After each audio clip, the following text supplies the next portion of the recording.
Une fois n'est pas coutume, pour notre nouvelle partie qui est le toit, nous allons partir d'un nouvel objet. On va pas partir d'une base précédente. Donc on va créer un nouvel objet ici et faire un plan. Donc, ce plan, on va le placer. Donc oui, là je viens de cliquer par inadvertance. Par défaut, lorsque vous créez une primitive, lorsque vous avez des points orange comme ça, en fait, ça permet de recadrer un peu l'objet, sa taille. C'est en fait les paramètres qui sont ici qui changent. Donc on peut très bien caler déjà à peu près comme ça notre grille. On va mettre segment de largeur et de hauteur à 1.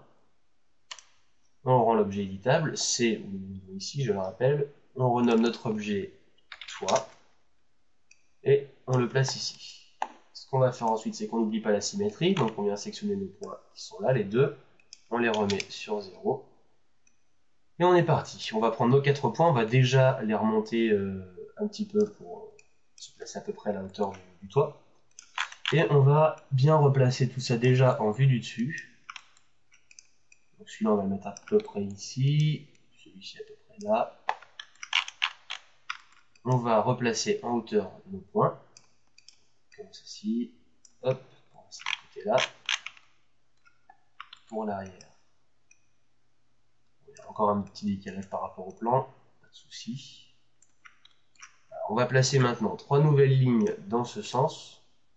Avec 3, on devrait être plutôt pas mal.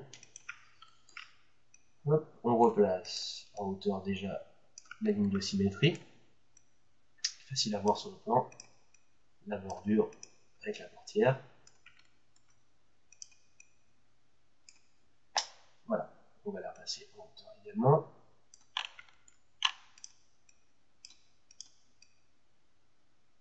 Voilà. On va rajouter maintenant des lignes dans ce sens-là avec une première ici.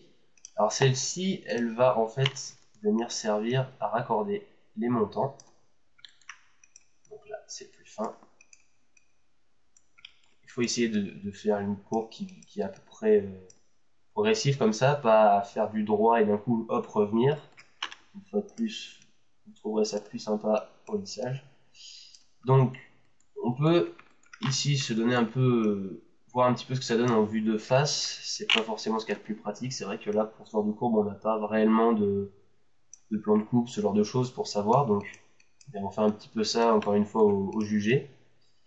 En regardant comment ça se passe, de voir que là, on essaie de la placer ici. Donc là, ça va être un petit peu plus haut, puisqu'on est progressif.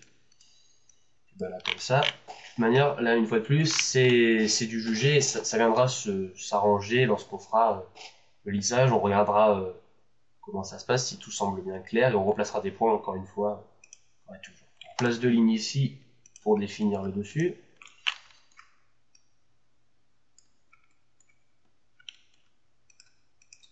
On recule ici, on replace. Ici on va du coup faire un petit peu une courbe également, adoucir le tout. La ligne arrière est plutôt droite, bon, c'est pas gênant, elle va rester comme ça. Et en vue de devant, on va prendre tous nos points, relever pour faire l'inclinaison. Voilà, on a déjà notre toit bien du dessus. On va créer le montant de devant. Donc on prend notre edge, on fait D comme d'habitude. Cette fois on peut tirer un petit peu. Donc je le rappelle, si vous avez oublié la manœuvre, quand on fait D, on peut rester cliquer sur la souris et se déplacer. Ça va étirer notre point d'extrude. Et on va venir se positionner comme ça sur nos points. À peu près. Ici et ici. À peu près dessus. On va découper, on va dire, allez, on se fait plaisir, on en fait 3. Pour le profil, vous voyez que ça devient un petit peu plus petit. Ici, on remplace. Hop, comme ceci. On remet la hauteur une fois de plus. Donc là, je tiens vraiment à rappeler qu'on a des plans de très bonne qualité. C'est-à-dire qu'on bataille pas, hein. Vraiment on bataille pas. On a vu qu'il y avait quelques écarts, mais c'était vraiment minime. Il y a vraiment énormément de plans qui sont beaucoup plus sales sur internet, qui nécessite de prendre un peu sur soi et de se dire bon, je fais confiance à une partie, pas à une autre. Donc là, c'est vraiment c'est lui qui a bien. Hein. On est vraiment content d'avoir des plans comme ça. Moi, c'était un vrai plaisir de modéliser la voiture une première fois. Donc, on en profite. On fait le petit montant arrière qui va venir ici sur l'angle, on va dire à peu près ici. Je vais tomber très bien sur la hauteur. Et on va en faire une petite ligne supplémentaire histoire de définir, surtout ici où c'est plus arrondi.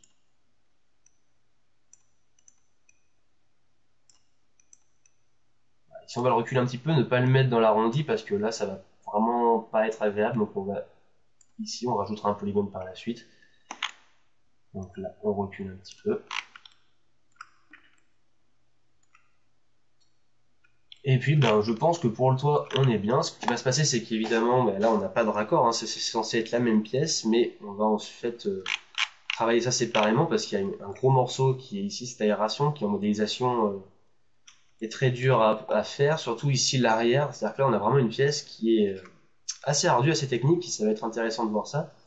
Parce que à modéliser comme ceci, enfin là de manière simple, ça va être plutôt banal, on va s'en sortir plutôt bien. Par contre, quand on va commencer à lisser l'objet, c'est là que ça va poser pas mal de problèmes, de durcir les angles ici, de faire des arrondis qui sont un peu faux d'ailleurs. Donc on se retrouve pour la prochaine partie. Pour la prochaine partie, on va déjà attaquer ici le bas de caisse et on verra ensuite pour l'aile arrière.